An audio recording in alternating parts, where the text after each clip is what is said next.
Naranasan niyo na ba yung sinasabihan kayo na mukha naman siyang okay, para naman siyang walang problema? Yung parang walang nangangamusta sa'yo, walang tumutulong kasi akala nila lagi ka lang okay, lagi ka lang malakas. Pero teka muna, huminga ka muna ng malalim, umupo ka, tapos magpahinga ka.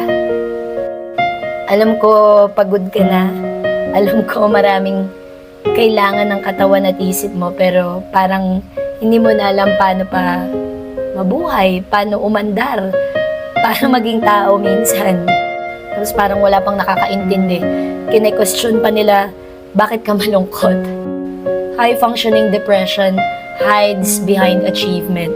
Sometimes we overcompensate, thinking that other people wouldn't notice. But those who really love you, yung talagang mahal ka, ay makikita ka at alam nilang may mali.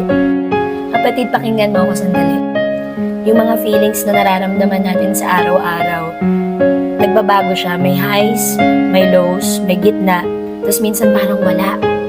Pero kailangan maramdaman mo lahat ng feelings mo. Kailangan pagdaanan mo yan. Kung malungkot ka, malungkot ka. Kung masaya ka, masaya ka.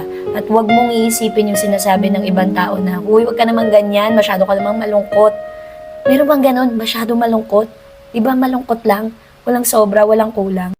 Ibaba mo yan. O ano man yung dala-dala mo, ibaba mo yan. Huminga ka, magpahinga ka. Kasama yan sa programa.